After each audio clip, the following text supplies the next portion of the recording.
Shalom. First and foremost, I want to give all praise, honor, and glory to Yahweh, Bahashem, Yahweh Shai, Bahashem Rakakwadash. I want to give double honors to the apostles and elders of Great Millstone who taught us this truth and continually teach us this truth.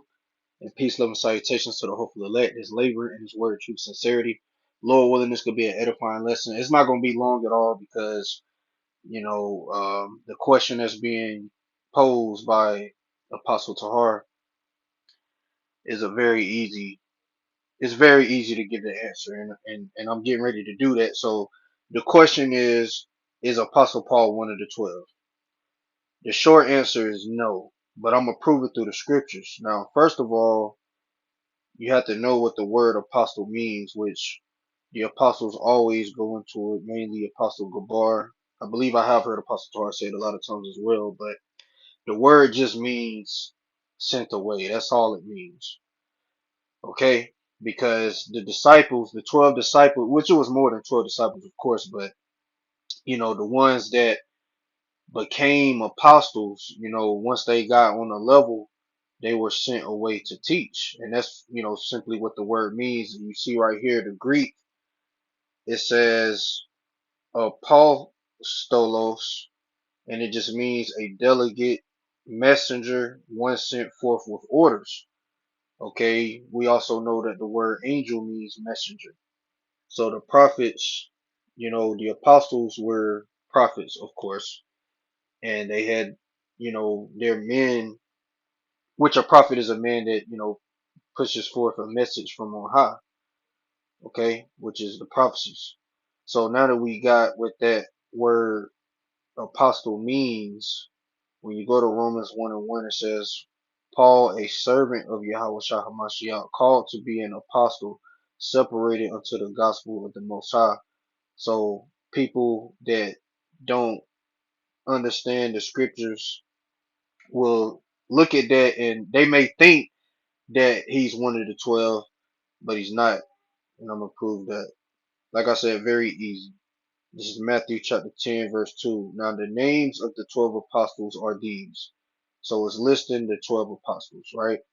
The first, Simon, who was called Peter, and Andrew his brother, James the son of Zebedee, and John his brother, Philip, and Bartholomew, Thomas, and Matthew the publican, James the son of Alphaeus, and Lebbaeus, whose surname was Thaddeus, Simon the Canaanite, and Judas Iscariot, who also betrayed him. So these are the 12 right here. We know Judas was replaced by Matthias when you go to, because, he killed himself, he betrayed the Lord, killed himself, and they cast a lot, which matter of fact, I get it, you know, the lot fell on Matthias, and he became the 12th apostle. Okay, here it is right here. Acts chapter 1, verse, well, I'm just go straight to the point, verse 26. And they gave forth their lots, and the lot fell upon Matthias, and he was numbered with the 11 apostles. So he became the 12th apostles. I mean, the 12 apostles, Salakia. So, like I said, I mean, easy. Okay. I went to who the 12 are. It's nowhere in the scriptures where it says Apostle Paul is a 12 is of the 12. Nowhere in the scriptures, but people will see, oh, it says apostle before his name, and they'll think that he was of the 12, which no, which Yahweh Shah himself did come and sup with him, because Yahweh Shah was here supping with the 12, and that's probably another reason why people may think he's of the 12. But, Apostle Paul, he pretty much was the apostle sent forth to the Israelite foreigners. Okay, it's a scripture where it speaks about Peter being for the Jews and apostle Paul. Hold on. Let me type it in like this, see if I can find it. Okay, I believe this is it. This is Galatians chapter 2. Hold on. No, I think this is where Apostle Paul rebuked him.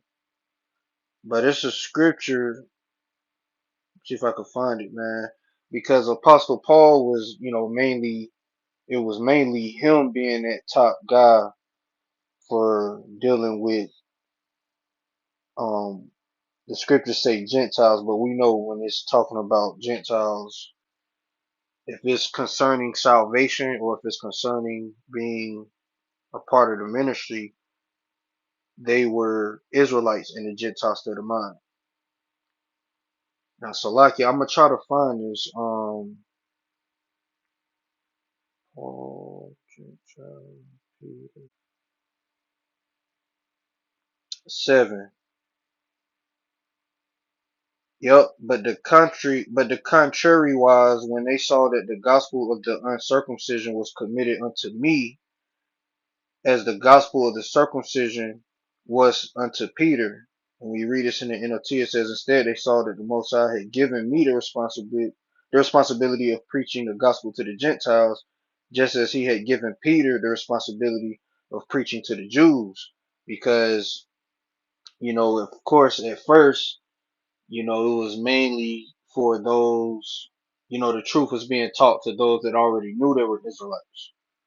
But then later on, the gospel spread unto the Israelites that were Hellenized, okay, that were in a Gentile state of mind. So I just wanted to prove that point of that statement I made. It says, for he that wrote effectually in Peter to the apostleship of the circumcision, the same was mighty in me toward the Gentiles. So it says, for the same power who worked through Peter as the apostle to the Jews also worked through me as the apostle to the Gentiles. You see?